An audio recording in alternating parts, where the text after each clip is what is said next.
各位觀眾，大家好，我哋又見面啦。未聽我分析之前呢，記得幫下手喺 YouTube 俾個 like 我。如果你到而家都仲未訂閱我嘅頻道朋友，多多捧場，撳一撳 icon 訂閱我喺 YouTube 嘅譚紹興頻道。見到個鐘仔嘅，幫下忙撳埋去。如果你已經訂閱咗我頻道，又撳咗個鐘仔嘅，我喺度衷心多謝你支持，就唔好再撳啦。同埋記得幫下手，將今日呢個視頻呢個 video 就 share 出去，分享出去，介紹俾多啲朋友訂閱我喺 YouTube 嘅譚紹興頻道。各位觀眾記得幫忙啊！喺 YouTube 俾個 like 我，同埋幫下手睇埋喺 YouTube 廣告。咁當然啦，各位朋友記得幫忙啊！撳一撳呢個 fans 俾啲支持，衷心感激不盡。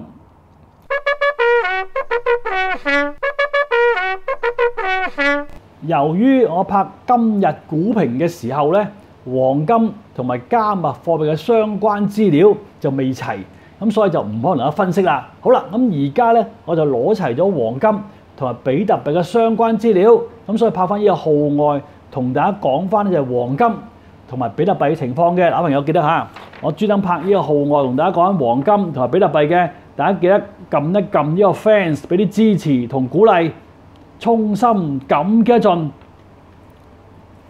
好啦，咁首先咧，啱啱過咗個星期咧，黃金啊一度勁升，就去到4200幾。嗱，望望啊，金價咧一度咧就衝穿4200噶，去到4200幾。咁可惜咧就高位企唔住啦。咁再加埋咧美國聯儲局啲官員咧相繼就放鷹咧，令到金價就輾轉回落翻嘅。嗱，各位朋友留意住喎，其實啱啱過咗星期咧，黃金啊，如果喺個小時圖裏邊咧，或者係即時圖啦，嗱，望望先啊。金咧其實喺啱過星期咧衝上去之後咧，一度做咗個頂部形態嘅，嗱，望望先啊。咁啊跟住跌穿頸線插咗落嚟，再衝一衝，去到4200上唔到就直插啦。嗱，朋友望望啊。嗱，所以近期咧黃金咧係啱啱喺4200企唔住之後就上落嚟啦。咁同埋咁喎，朋友留意住啊，因為好多觀眾咧留言問到黃金嘅火箭模式嘅問題。嗱，各位朋友咁喎，因為咧有好多長期嘅觀眾就留言俾我，佢就話咧喺今年年初同埋舊年年底咧，咁咧我就講到個火箭模式就預計2025年啊黃金有個大行情。咁佢哋又問到啦，今次有冇火箭模式有咩啟示？預料2026年咧咁講，嗱，朋友記住啊，黃金嘅火箭模式咧就唔係技術分析嚟㗎，冇咁快嘅，即係佢唔會話金一喐咁就即係喐㗎啦，冇㗎。暫時嚟講，黃金嘅火箭模式咧依然就處於嚇一個鞏固階段。嗱，不過有樣嘢喎，近期咧睇翻黃金嘅 ETF，好似喺美國嘅 GLD 或者係咧喺歐美嘅金股。基本上近期咧，黃金 ETF 同金股咧個資金流啊，同埋倉位都係轉弱嘅，就反映翻咧黃金有個進一步下調嘅趨勢。不過好彩就係黃金嘅火箭模式呢個大方向未變啊，就依然咧處於一個鞏固階段，即係急升完之後咧，金咧喺4000蚊呢度仲係鞏固。嗱，朋友根據咧黃金嘅火箭模式啊，就係4000蚊一個位。基本上咧，黃金嘅火箭模式咧，喺過去咁多年咧，好少有咧喺呢啲大位㗎，即係好少有4000啊、3000大位嘅。通常咧啲數字都係好古靈精怪㗎。咁但係今次又咁啱喎，喺4000就係黃金火箭模式嘅大位。如果企穩4000嘅向上，4100、4200，嗱，記住喎，係100咁上。但係咁喎，如果跌穿4000之後咧，就200咁落落去喎，就4000穿就3800、3600咁去㗎。咁朋友留意住啊！好啦，咁形勢方面啦，嗱，頭先講到啊，由於黃金咧啱啱過星期喺個小時圖裏邊做咗個頂部形態，穿咗條頸線懟落去之後，一個假突破重上4200，企唔住直插啦。嗱，望望先啊。咁而咧黃金你睇日線圖咧，暫時講個金價喺3900咧，喺呢條頸線位咁啊做咗一個類似雙頂物體，所以今次黃金穿3900咧，根據量度跌幅咧都幾金嘅嗱。不過咁我評有樣嘢先啊，由於黃金咧個火箭模式暫時講依然係有鞏固形態，咁所以今次如果金啊真係有個比較大嘅調整咧，咁我會密切留意住啦。咁啊，至於你哋點做咧，你就自己做研究功課，負責投資啦。嗱，同埋咁喎，近期咧黃金咧就啱啱連續幾次咧都跌穿咗條20天線，咁而家就啱啱微微就穿咗嘅。咁所以短期企唔企穩啦？嗱，仲有機會進一步咧就要試埋條50天線㗎。咁正如頭先講過啦，由於條50天線呢位咧就啱啱跌穿咗個頸線啦，所以依排嚟講留意住金會唔會跌穿3900呢個位嚇。咁另一方面啦，就係近期咧黃金咧好多黃金嘅 ETF 同埋金股咧喺歐美嗰啲嚇，都見到啲資金係緩慢流走，個倉位係轉弱咗嘅。好彩咧，黃金火箭模式個大方向就未變，依然係一個鞏固階段。話唔定咧出年仲有機會有轉機嚇。好啦，咁啊嗱，近期咧金咧已經好明顯見到一個 MACD 就轉弱咗 ，RSI 轉弱咗，所以短期咧睇住金咧會唔會穿3900啊？好啦，嗱咁總括一句咧，金咧近期嚟講就依然咧維持喺4000向上100咁上，向下就200咁落。暫時嚟講，黃金嘅火箭模式咧就未有明確嘅趨勢啊。不過好彩，嗱黃金咧近期嚟講，雖然咧係轉弱咗，但係咧佢就冇一個向下行嘅趨勢，反為咧加密貨幣啊，尤其是比特幣咧嘅火箭模式咧個下行趨勢好明顯喎。嗱，各位朋友，嗱再嚟一次啊！根據黃金嘅火箭模式，黃金依然喺一個鞏固階段，即係向上向下幾百點上落啦，都係一個大波幅啲啫。但係咧加密貨幣咧，尤其係比特幣個火箭模式已經緩慢地向下行啦，即係比特幣咧個火箭模式已經出現一個下行趨勢。嗱咁啊，但係咧比特幣嘅火箭模式就複雜少少，咁啊我就唔喺度講住啦。好啦，咁啊講翻比特幣先啊。第一，近期咧比特幣終於咧大幅跌穿咗10萬蚊美金。嗱，望望下，嗱近期嚟講咧比特幣啊都試咗幾次穿10萬就企得住，今次咧終於大幅跌穿10萬。嗱，呢樣嘢咧我上幾個星期已經講過幾次㗎。近期嚟講咧個比特幣啊就做咗個頂部形態，俾我望先啦。做咗個頂部形態，嗱個大型嘅頂部形態。咁啊近期咧已經跌穿咗呢個大頂嘅頸線。嗱，係留意住喎，量度跌幅咧唔同一般股票㗎。記住啊，比特幣咧唔係咁樣量落去㗎。嗱，暫時嚟講咧，比特幣向下嘅目標位暫時係9萬蚊美金。嗱，不過咁，我朋友有樣嘢好重要啊，因為咧根據黃金嘅唔係講錯咗，根據比特幣嘅火箭模式啊，啱啱過咗個星期咧，出咗一個下行信號。嗱，即係叫做下行信號咧，其實咧等於我哋講股票嘅，即係睇淡信號，或者係沽貨信號，或者做淡信號。嗱，所以近期嚟講咧，黃金係咪講錯？比特幣嘅火箭模式出咗一個下行向淡嘅信號。嗱，各位朋友只留意啊，呢個信號咧都幾強烈㗎嚇。咁啊，而咧近期嚟講咧，比特幣咧幾隻比特幣嘅股份啊，嗱好似呢隻 MARA。做咗一個大型嘅頂部，一度咧上係上唔住啦，咁穿埋條頸線。嗱，呢個 MARA 啊，嗱近期呢隻 MARA 咧就已經穿咗呢個頂部嘅頸線，根據量度跌幅咧個幅度幾金㗎嚇。咁另一隻咧就隻 MSTR 啦，一直咁啊持續下跌。嗱，朋友留意住喎，近期嚟講咧好多加密貨幣嘅相關股份都跌穿咗個關鍵位。咁所以引證翻咧，近期嚟講加密貨幣咧向淡嘅趨勢咧，就要留意啦。咁同埋有樣嘢，因為好多觀眾問到啲比特幣啊、加密貨幣嘅相關情況啦，咁我幫大家睇睇，好多咧喺美國，叫做美國咋，喺美國嘅加密貨幣嘅 ETF，近期嚟講個倉位同盤路咧都出現一個資金係流走嘅情況。嗱，呢個同黃金唔同。黃金咧好多黃金 ETF，好似 GLD 咁樣，或者係金股雖然咧佢嘅資金有緩慢地流走，但係唔係咁急速喎。但係近期咧，我發覺好多加密貨幣 ETF 喺美國嗰邊咧，見到啲資金有少少逃亡情況啊，所以短期有住啊。根據個火箭模式個趨勢嚟睇咧，比特幣有機會咧進一步試翻9萬蚊美金。嗱，不過咁喎，呢個係第一個位呀。同埋咧，我喺今年年初已經講開始啦，因為當時好多觀眾留言就話，今年2025年睇咧比特幣上20萬咁上去啦，20萬、25萬咁樣。咁當時我講到啦，根據比特幣嘅火箭模式睇唔到咁多喎，有機會碌翻落嚟喎。當時好多觀眾留言話點解唱淡比特幣？我就唔係唱淡，我純粹係跟翻個火箭模式講啫。嗱，所以記住啊，朋友嚇，我喺度係冇買賣建議，冇投資建議。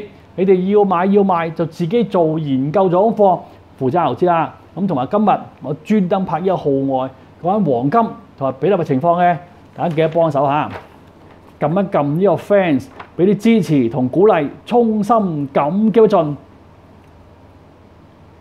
好啦，咁講翻香港嘅股市啦。嗱，星期五咧，香港佢就急跌500點。嗱，嗰種我咧就喺上一集11月12號啊，已經同大家講咗啦，就係騰訊、中芯、京東啊出業績之前，個股市咧就乾升上27000。我提大家㗎，提防咧出現一個反高潮，因為咧向嚟講，騰訊業績之前升咧，通常都冇乜好結果㗎。好啦，咁啊，而咧香港嘅股市星期五跌咗500點，啱500點，咁啊去到咧26572，不過成交就奀啊，2328億。好似唔好搞錯啊！好多觀眾話跌市成交少係好事㗎，唔係㗎，跌市成交少咧重大件事㗎嚇。好啦，咁啊走勢方面啦，老朋友望先啊。今日個香港股市一開波跌400幾點啦，跟住咧就將個跌幅收咗翻得跌百零點啦，由400點就跌少咗百零點，去翻咧就26600咁上下，跟住再插過，最多係插到26500，跌咗538點，咁收市咧就微微好翻啲啦，就去到咧26572啊，啱啱跌咗500點。嗱，觀眾，今日嘅股市啊，佢咧插穿26000呢度咧有樣嘢嚇，因為點解咧？因為今日個股市可能跌500點啫喎，但係喺大戶咧牛熊證裏邊咧殺得唔係好多熊，唔係好多牛啊。因為今日嚟講咧，如果唔係最後穿嗰個26006咧，殺唔到呢600張㗎，所以今日嚟講咧，如果大家諗住係殺牛咧，其實殺咗唔係好多咋。好啦，咁啊，而今日嘅股市嘅成交就2328億，分類指數就全線下跌。咁當中咧就科技指數跌幅比較多，跌咗2.8%。咁而股份方面啦，嗱，今日成交2300億裏邊咧，成交最多嘅盈富基金成交160億，阿里巴巴成交158億，騰訊129億，2828成交97億。中芯成交70億，嗱，呢5隻係今日成交金額最高嘅股份啦。好啦，咁啊，至於今日嘅沽空啦，嗱，今日嘅沽空咧都唔算好多啫喎。嗱，今日沽空都係300零億啫喎，所以暫時嚟講咧，個股市跌落去咧，反而唔使太擔心住喎，因為空軍冇點喐手喎。嗱，今日嘅沽空348億，咁啊，同近期300零億差唔多。咁啊，而咧沽空金額佔大市成交就15%。咁啊，至於咧沽空金額最高嘅股份啦，咁根據我譚紹興嘅觀察咧，分別就係阿里巴巴沽空27億，騰訊沽空23億，盈富基金沽空16億，2828沽空13億，9888百度沽空13億。嗱，呢5隻係今日沽空金額最高嘅股份啦。好啦，咁至於不尋常沽空啦，嗱，今日嚟講咧，雖然個股市跌500點，但不尋常沽空唔算好多啫喎。首先講下2、4、6、8、10、12、14隻，咁啊比平均水平15隻少喎，所以好似啲空軍咧未係咁大舉沽空喎。咁而今日嚟講咧，不尋常沽空裏邊最不尋常嗰5隻咧，就分別就係阿里巴巴、騰訊、百度、小鵬同京東呢5隻嗱，再一次啊，今日嚟講不尋常股裏邊最不尋常嗰5隻就係阿里巴巴、騰訊、百度、小鵬同京東。咁而當中咧就以百度、小鵬、京東咧就最不尋常啦，因為佢哋不尋常程度咧去到95%咁滯啦。咁順帶一提，今日嚟講咧頭5隻冇美團喎，嗱，我朋友留意住啊。好啦，咁啊，而今日不尋常股裏邊咧，除咗頭先講嗰啲新經濟股之外啦，咁啊亦都幾多咧金融股喎，嗱，好似平保、友邦、建行、匯控、工行呢一紮，所以金融股咧持續係不尋常股裏邊嘅常客。好啦，咁啊至於港股通啦，嗱，今日香港股市成交就2300幾億，而港股通成交就唔夠1000億，得967億，咁啊佔今日大市成交就41%，都係一個相對比較低水平啊。咁啊而咧今日港股通裏邊咧雖然咁喎，港股通成交就唔夠1000億，但係淨流入就好多喎。今日淨流入咧有129億，咁而當中咧就買咧淨買入或者淨流入咧就有阿里22.5億，騰訊21.6億，中芯就8億，小米就6億，小鵬就4億6。嗱，呢5隻係今日港股通裏邊淨買入或者淨流入今晚最高啦。好啦，沽出啦。今日淨沽出最多嘅國壽2億6，普普馬特2億3，三生製藥1530 1億7。嗱，呢3隻咧係今日港股通裏邊淨沽出今晚最高啦。嗱，睇緊淨沽出今晚就唔算好多幾億啫，但係反而咧淨買入就少見啲喎。因為今日嚟講咧，騰訊同阿里啊，分別咧都有超過20億嘅淨買入。咦？啲大戶喺近期跌市開始有啲嘢做喎嚇。好啦，咁而形勢方面啦，老朋友留意住啊，今日跌市咧，我就發覺好多人都有搏反彈喎，即係搏個市咧可能咧有機會下星期一出現一個技術反彈都唔定嚇。咁啊，所以近期咧搏反彈幾多啊？咁啊，而個動力統計啦，嗱，今日雖然大跌啊，但個動力就唔強啊，都係持續喺略為偏低水平。咁如果個動力咁弱咧，咁個股市就應該反彈唔到住嘅，即係可能咧仲要試下低位先啊。咁而另一方面咧，近期講咗幾次啊，就個成交動力，老朋友留意嗰望啊，因為近期咧香港股市嘅成交動力就持續下降啊，一級一級咁跌，或者一浪低咗一浪。咁我同大家講咗啦，如果個成交動力持續下降咧，咁個股市有機會沉頂啦。嗱，嗰種我咧喺呢個視頻就連續講好多次，就近期香港股市成交就已經咧係見咗頂。咁而成交見頂咧，就個股市就開始有機會見頂啦。所以近期27000咧，話唔定係近期股市一個最後一個高位。留住啊，因為咧個成交動力啊就持續下降嘅。嗱，睇下嚟緊呢個成交會大翻啦。不論升市跌市，如果成交突然間增加到3-4千億咧，反為有機會咧有個轉角位嚇。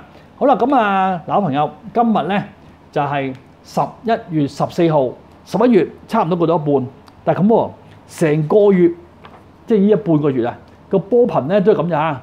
嗱，11月個波頻咧冇點多到啊，咁同埋咁啊，老朋友，我同大家講好多次啊，個股市已經連續6個月就縮波頻，咁啊今個月應該係一個大波頻，如果今個月都唔大波頻咧，咁啊大件事啦，咁就可能12月咧就好大件事啦，因為你如果連到7個月縮波頻咧，突然間12月爆上去咧個波頻啊，咁啊呢個大龍鳳咧就唔簡單啦。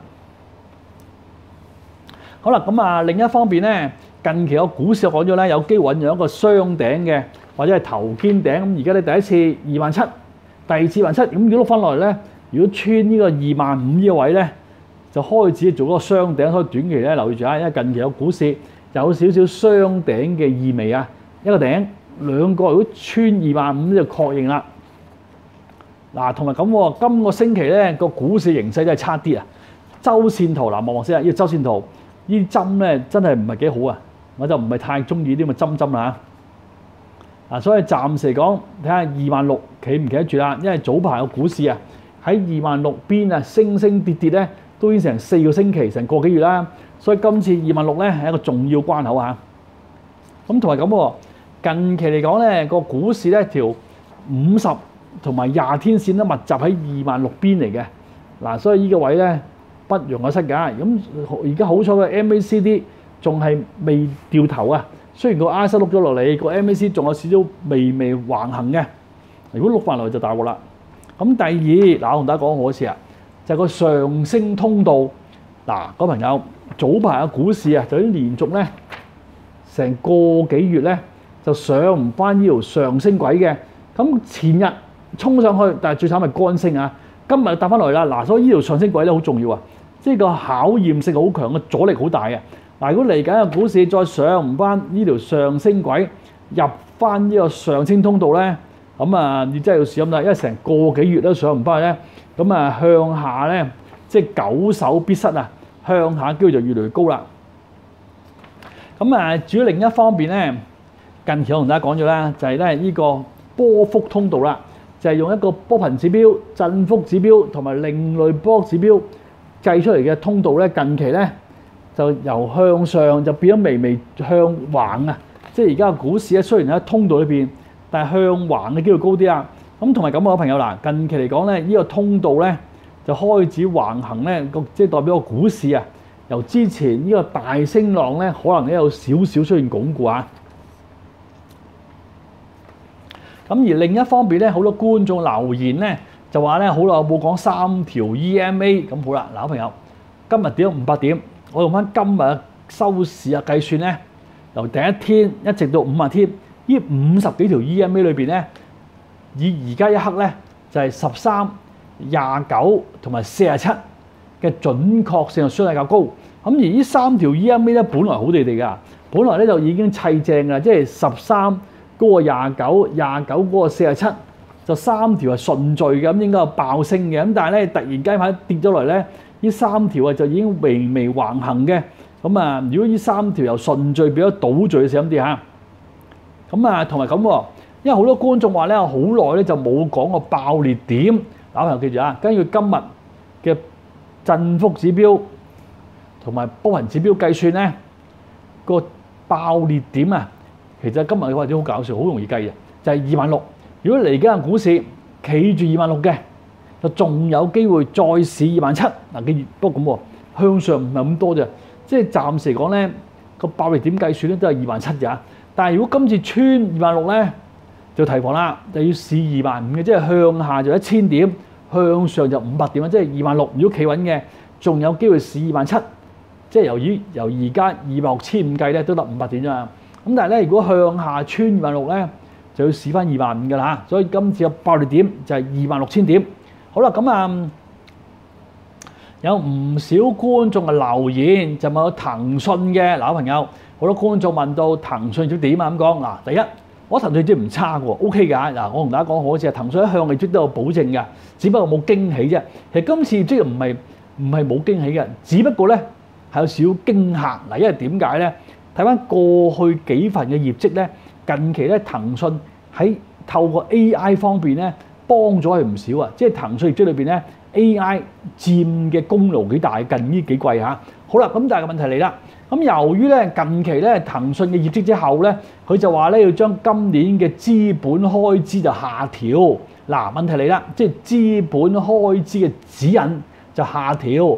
咁啊，尤其是係 AI 方面啦。咁啊嗱，各位朋友，因為過去幾季啊，騰訊因為 AI 方面嘅開發或者嘅應用咧，係幫佢盈利大增嘅，咁但係而家咧喺 AI 方面嘅投資可能會下降，原因咧就係個芯片供應問題啦，咁即係攞唔到芯片啊，咁所以如果係咁咧，就可能嚟緊咧騰訊增長咧就有機會咧有啲受制啦，嗱呢個先關鍵啊，所以近期騰訊跌咧，咁啊都係合理嘅，因為點解咧？因為如果佢攞唔到啲 AI 芯片，就未必能夠咧再進一步擴展佢個 AI。喺業務上面嘅幫忙，咁所以呢個有啲壓力嚇。咁而另一方面咧，近期咧我發覺咁喎，整體上如果今次騰訊跌咧，我覺得即係我談醒自己啊，我覺得係機會喎。因為點解咧？佢今次業績唔係差㗎，咁只不過因為佢買唔到啲 AI 芯片啫嘛，攞唔到啫嘛。咁如果遲啲攞到咧，計就 OK 嘅咯喎。同埋咧，我覺得騰訊最後咧都會攞到佢要嘅芯片嘅。咁所以咧，如果今次騰訊跌落嚟咧，反而可以考慮啦。我自己考慮啊，即係唔係買冇任何買賣建議啊，我會留意。即係今次騰訊跌落嚟，我會留意。咁啊，而短期方面啦，我睇騰訊咧，第一佢就啱啱逼近條20天同50天線。咁啊，而咧個 RSI 就開始碌緊落嚟，個 MACD 又橫行，所以今次佢穿條20天線或者50天線640度咧，就有機會咧試試600蚊嘅支持位㗎。咁同埋咧，近期咧騰訊啊就已經咧就距離條50天線咧100天線啊都幾遠㗎。咁啊，所以你有機會咧就貼近翻。咁所以咧，如果今次佢懟落嚟咧，有機會咧係貼近翻條100天線，但係逼近600蚊水平㗎。咁同埋咁，我有好多觀眾留言就問到騰訊嘅火箭模式，但係咁啊，暫時未計到出嚟啊。點解咧？第一要睇下騰訊今次嘅回購，即係嚟緊佢個回購情況啊。第二咧要睇下有冇啲個別大股東會出嚟做啲嘢啊。所以咧就要過1-2個星期先計到出嚟啊。如果大家想知道，如果大家想知道有關騰訊火箭模式嘅，咁你稍後再留言俾我，再攞個分啦。不過記得你唔留言俾我咧，就唔會主動講㗎。所以綜合嚟講啦，騰訊業績唔差，咁啊純粹係 AI 芯片嘅供應問題咧，令到佢嘅資本開支嘅指引要下調咧，呢樣嘢反而唔係問題喎，因為遲早咧佢都會攞到佢要芯片嘅。咁所以今次如果騰訊真係出現一個明顯嘅調整啦，密切留意住啦。同埋咁近期咧，我見啲空軍係持續平倉嘅，記住喎，啲空軍持續平倉，即係趁佢跌落嚟咧，可能買翻啲貨係平倉啊。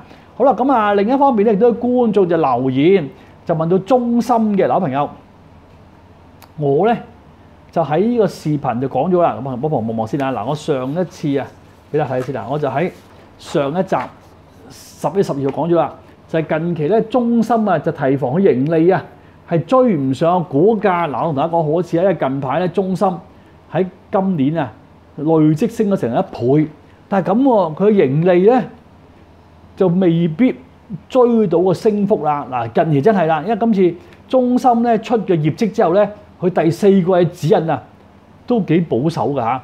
咁基本上咧，如果大家睇翻啲近呢2日啲外資大行嘅報告都講到啦，就係中芯個業務增長啊同佢個高估值唔匹配。正如我講啦，就係佢個估值升得太多啦，盈利跟唔上。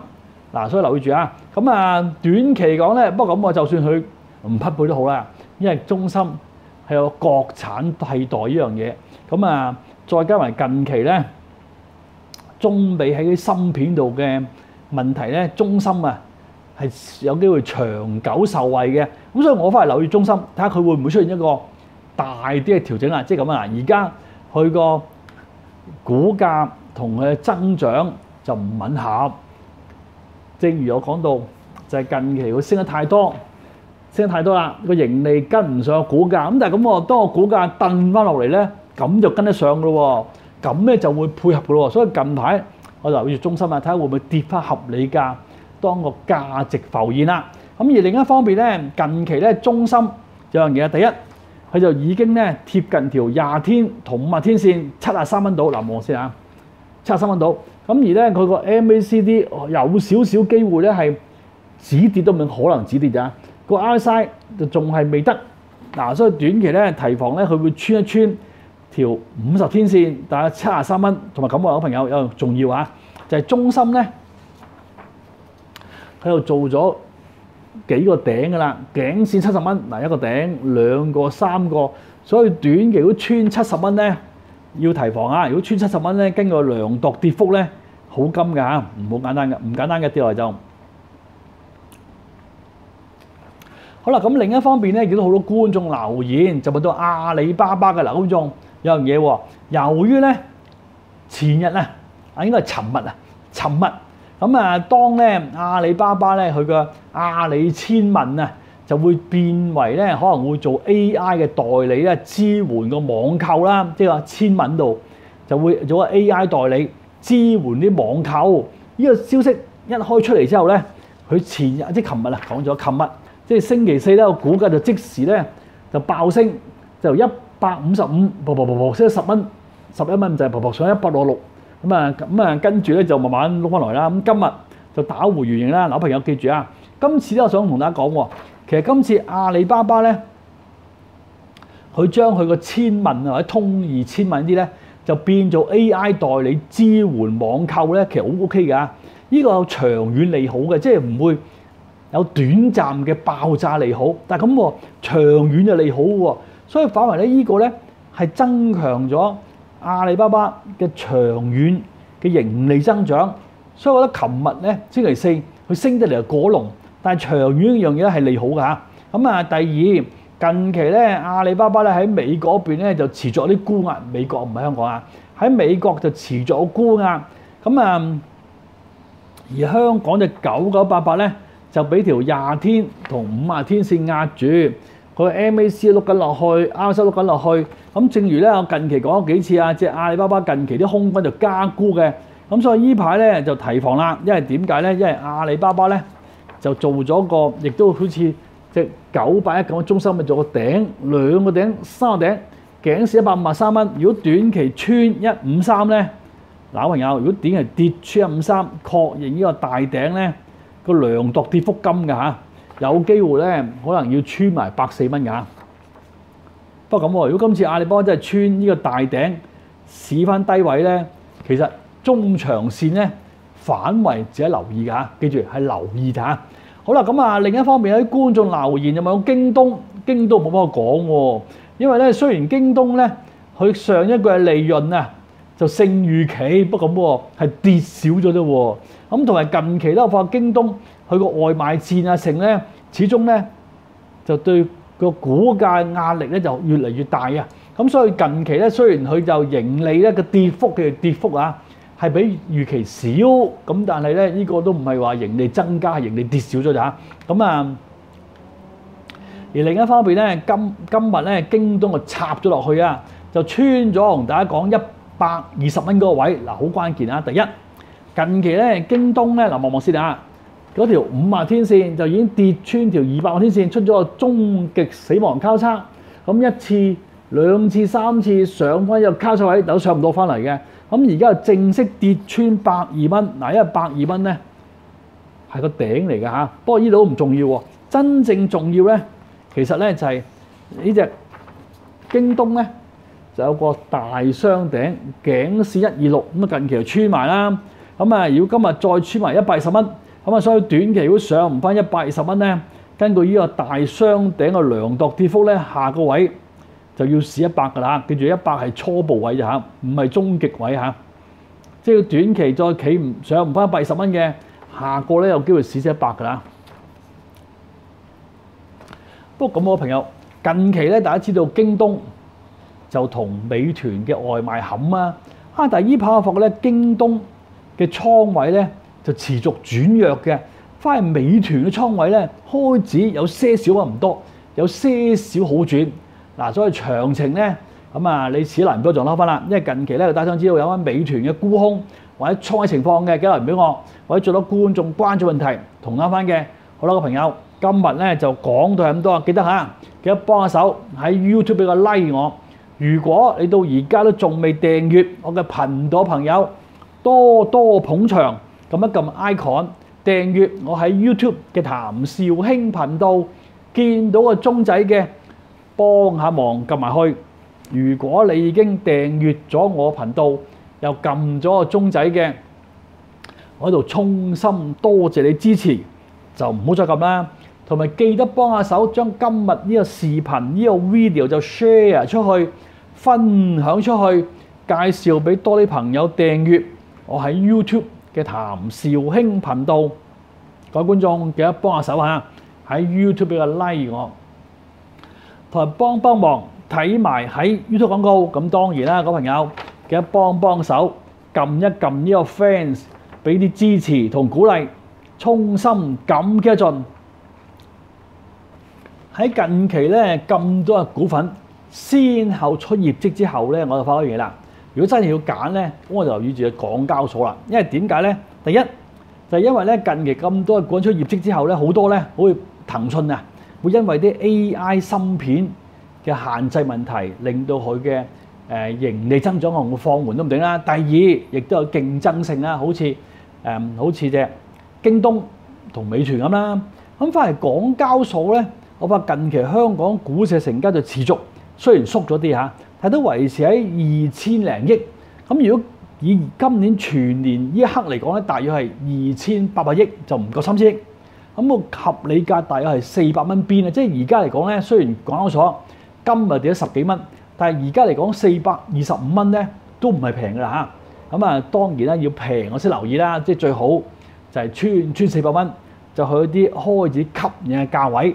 咁第二啦，老朋友留意住先啦。第一，近期咧就係呢個香港股市嘅成交動力啊，嗱留意住啊，近期嘅成交動力持續下降嘅。咁一般嚟講咧，港交所咧同香港股市嘅成交動力咧有個好強嘅相互關係。而家成交度轉弱咧，咁港交所都冇人行㗎嚇。嗱望先啦。咁第二，正如我講過啦，港交所嘅股價咧就根據翻香港股市個成交金額嘅，近期咧個成交持續係低過3000億嘅。嗱望先嚇。嗱喺度。近期咧，港交所咧已經好耐啊，冇見過3000億成交嘅香港股市啊。咁所以依排咧，港交所呢個價咧400幾蚊就略為貴少少。咁啊，如果穿300蚊咧，就開始有機會咪講錯咗，係穿400蚊，唔好驚啊，唔係300係400，穿400蚊咧就開始價值浮現啦。咁而近期咧，港交所倉嗰度盤度都係依然咧係弱啊。我發咧近期咧，港交所係大戶沽就散戶買，因為好多散戶叫跌就搏，但係大戶咧好多基金咧係睇住條數嚟計數嘅。咁而家嚟講佢就唔算平啊股價嚇。咁啊而短期方面咧，港交所咧近期啊就一次過穿咗條50天同100天線嗱，50天100天一穿咗啦，向下嘅有機會試翻咧條200天線，大約係咧400蚊邊。咁而依排咧佢嘅 MACD 就開始碌緊落去。RSI 跌緊落去啊，所以短期咧提防咧要試一試400蚊個支持位，同埋咁喎，佢又做咗幾個頂㗎啦。嗱望先啊，一個兩個就穿埋頸線，根據量度跌幅咧有機會啊會穿400蚊㗎。嗱，所以整體嚟講咧，近期港交所我覺得如果真係跌落去逼近400蚊，或者開始穿400蚊咧，就開始有機會咧係有少少輕微嘅價值浮現啦，所以密切留意住啦。